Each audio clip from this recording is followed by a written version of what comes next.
Actress Scarlett Johansson wants everyone to know she did not audition to be Tom Cruise's girlfriend after he split from wife Nicole Kidman. This former Scientologist made the claim on Megyn Kelly's show this week. Tighe says he saw Scarlett's name on a list when he worked security at the Scientology Celebrity Center in Hollywood. By name, the only one I recognized was Scarlett Johansson, and otherwise it was Scarlett Johansson? Yeah. Did she want the job? That particular report didn't say that. It just simply said that it didn't go well. The year was 2004. Cruise had just split from his wife, Nicole Kidman, and was reportedly looking around for a new girlfriend who shared his Scientology beliefs.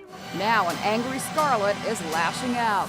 The very idea of any person auditioning to be in a relationship is so demeaning. I refuse for anyone to spread the idea that I lack the integrity to choose my own relationships, the actress said in a statement. The church reportedly also held auditions with Kate Bosworth, Jessica Alba, Jennifer Garner, and even Lindsay Lohan.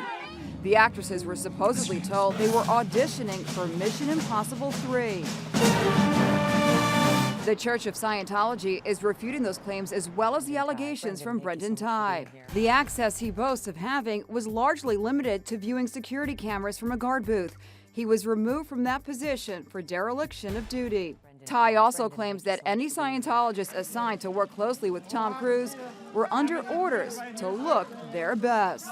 Every time he would show up, we had to get our teeth whitened. If you were part of anything to do with his service or entourage or whatever, you had to be seen by the dentist and full dental program every time.